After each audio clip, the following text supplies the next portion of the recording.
Bonjour à tous, aujourd'hui nous allons aborder la mission G3 en géotechnique, une mission essentielle dans la réussite des projets de construction.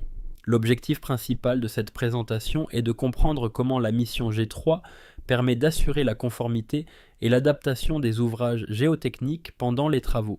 Nous verrons que cette mission ne se limite pas à un simple contrôle, mais qu'elle constitue un véritable rôle d'accompagnement technique en temps réel. Avant de détailler la mission G3, il est important de la situer dans le cadre normatif. Selon la norme NF P84-500, les missions géotechniques sont structurées en 5 étapes.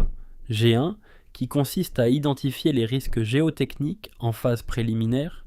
G2, qui permet de concevoir et dimensionner les ouvrages. G3, qui correspond au suivi et à l'adaptation en phase travaux.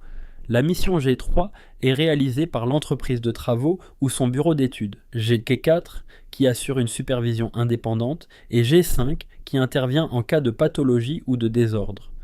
Ainsi, la mission G3 se situe entre la conception et la réalisation, avec un rôle clé: vérifier, adapter et sécuriser les hypothèses de conception sur le terrain. La mission G3 a plusieurs objectifs fondamentaux. D'abord, elle vise à vérifier la validité des hypothèses géotechniques établies lors des études G2. En effet, ces hypothèses sont basées sur un nombre limité de données. Ensuite, elle permet d'adapter les solutions techniques aux conditions réelles du terrain. Car en géotechnique, le sol est un matériau naturel, donc variable et imprévisible. La mission G3 vise également à garantir la sécurité des ouvrages et des personnes, optimiser les choix techniques et économiques, et surtout anticiper et gérer les risques géotechniques. En résumé, l'objectif était de transformer une conception théorique en une réalisation maîtrisée et sécurisée. En mission G3, le géotechnicien est à la fois expert technique, conseiller et acteur de terrain présent lors des phases critiques. Il contrôle la conformité des travaux, valide les adaptations nécessaires et alerte sur les risques impactant sécurité, coûts et délais. La mission G3 repose sur une méthodologie rigoureuse et évolutive. Elle commence par l'analyse des données existantes issues de la mission G2. Ensuite, elle s'appuie sur l'observation du chantier, la réalisation d'investigations complémentaires si nécessaire et la mise à jour des modèles géotechniques. Cette démarche est itérative: observer, analyser, ajuster et valider. Cela permet de garantir que les hypothèses restent cohérentes avec la réalité du terrain. Pour répondre aux objectifs de validation et d'adaptation, la mission G3 s'appuie sur des essais géotechniques.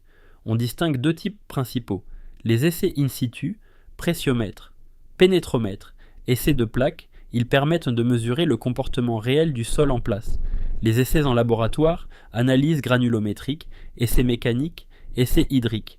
Ils permettent en fait de caractériser précisément les propriétés du sol.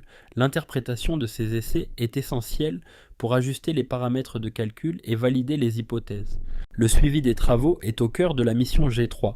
Le géotechnicien intervient directement sur le chantier pour suivre les terrassements, contrôler les fondations, vérifier les ouvrages de soutènement. Il assure également le contrôle de la qualité des matériaux, le suivi des paramètres géotechniques, déformation, pression, etc. et la détection des anomalies. L'objectif est clair: garantir que les travaux sont réalisés conformément aux attentes et en toute sécurité. La mission G3 produit plusieurs livrables essentiels. Parmi eux, les notes techniques qui apportent des réponses rapides, les rapports de suivi qui synthétisent les observations du chantier et les avis géotechniques qui formalisent les décisions techniques. Ces documents permettent d'assurer la traçabilité des décisions, de communiquer entre les acteurs et de justifier les choix techniques. Pour mener à bien une mission G3, l'ingénieur dispose de nombreux outils. D'un point de vue technique, logiciels de calcul géotechnique, outils de modélisation numérique, instruments de mesure. D'un point de vue documentaire, les normes NFP 4500 Eurocode, les guides techniques CEREMA, LCPC, les bases de données géotechniques et enfin les retours d'expérience, les archives de projets similaires. La qualité de la mission dépend directement de la maîtrise de ces outils et de ses ressources. Pour conclure, la mission G3 est une mission essentielle dans la réussite des projets géotechniques. Elle permet de sécuriser les ouvrages, adapter les solutions aux conditions réelles et maîtriser les risques géotechniques. C'est une mission qui exige une approche rigoureuse, expertise, réactivité et capacité d'adaptation. En résumé, la mission G3 est un pilier fondamental qui assure le lien entre la conception et la réalisation et garantit la réussite du projet.